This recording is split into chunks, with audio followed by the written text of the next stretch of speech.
Vamos continuar aqui a nossa caminhada por Efésios. Agora vamos ler Efésios capítulo 5. A Bíblia NTLH. Aqui está como título Pureza da Vida. Pureza de vida. Vamos ler comigo então? Vamos lá? Vocês são filhos queridos de Deus e por isso devem ser como Ele. Que a vida de vocês seja dominada pelo amor, assim como Cristo nos amou e deu a sua vida por nós, como uma oferta de perfume agradável e como um sacrifício que agrada a Deus. Vocês fazem parte do povo de Deus. Portanto, qualquer tipo de imoralidade sexual, indecência ou cobiça não pode ser nem mesmo assunto de conversa entre vocês. Não usem palavras indecentes, nem digam coisas tolas ou sujas. Por isso, não convém a vocês. Pelo contrário, digam palavras de gratidão a Deus. Fiquem certos disto, jamais receberá uma parte no reino de Cristo e de Deus qualquer pessoa que seja imoral, indecente ou cobiçosa, pois a cobiça é um tipo de idolatria. Não deixem que ninguém engane vocês com conversas tolas, pois é por causa dessas coisas que o castigo de Deus cairá sobre os que não obedecem a Ele. Portanto, não tenho nada a ver com esse tipo de gente. Antigamente, vocês mesmos viviam na escuridão, mas agora que pertencem ao Senhor, vocês estão na luz.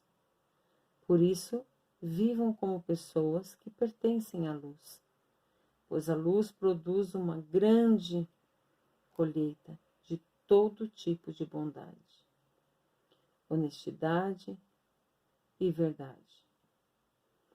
Procurem descobrir quais são as coisas que agradam ao Senhor. Não participem das coisas sem valor que os outros fazem, coisas que pertencem à escuridão. Pelo contrário, tragam todas essas coisas para a luz, pois é vergonhoso até falar sobre o que essas pessoas fazem em segredo. E quando qualquer coisa é trazido para a luz, então a sua verdadeira natureza é revelada, porque o que é claramente revelado se torna luz, e é por isso que se diz: você que está dormindo, acorde, levante-se da morte, e Cristo o iluminará. Portanto, prestem atenção na sua maneira de viver. Não vivam como os ignorantes, mas como os sábios. Os dias em que vivemos são maus. Por isso, aproveitem bem todas as oportunidades que vocês têm.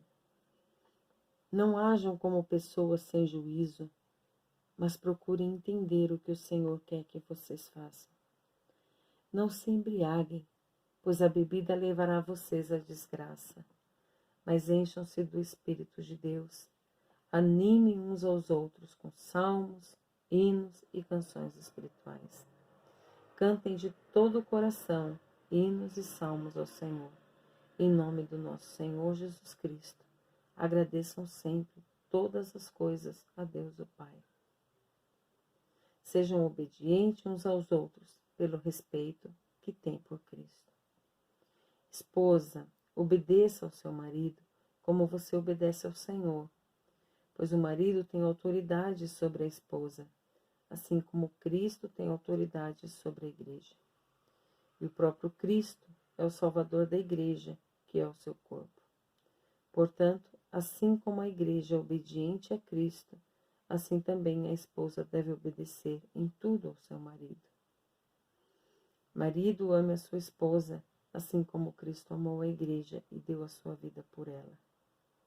Ele fez isso para dedicar a igreja a Deus, lavando-a com água e purificando-a com a sua palavra. E fez isso para também poder trazer para perto de si a igreja em toda a sua beleza, pura e perfeita. sem manchas ou rugas ou qualquer outro defeito. O homem deve amar a sua esposa, assim como ama o seu próprio corpo. O homem que ama a sua esposa ama a si mesmo. Porque ninguém odeia o seu próprio corpo. Pelo contrário, cada um alimenta e cuida do seu corpo, como Cristo faz com a igreja. Pois nós somos membros do corpo de Cristo, como dizem as Escrituras Sagradas. É por isso que o homem deixa o seu pai e a sua mãe para se unir com a sua esposa, e os dois se tornam uma só pessoa. Há uma verdade imensa revelada nesta passagem das Escrituras, e eu entendo que ela está falando a respeito de Cristo e da Igreja, mas também está falando a respeito de vocês. Cada marido deve amar a sua esposa como ama a si mesmo, e cada esposa deve respeitar ao seu marido. Passagem linda, né, irmãos?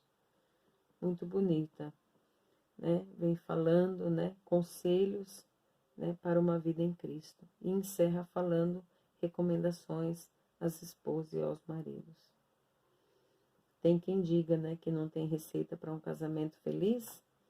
Aqui, Coríntios, capítulo 5, versículo 33, tem uma receita maravilhosa aqui, né?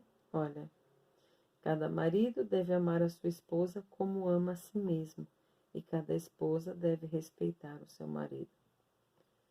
Acho que a partir daí as coisas ficam bem resolvidas, né? Se todos nós, né, pudéssemos aplicar isso às nossas vidas, certamente nós evitaríamos muitos problemas. Amém. Deus os abençoe, que essa palavra possa ficar nos nossos corações e que o Espírito Santo nos convença de todo pecado e de todo juízo. Deus os abençoe, irmãos.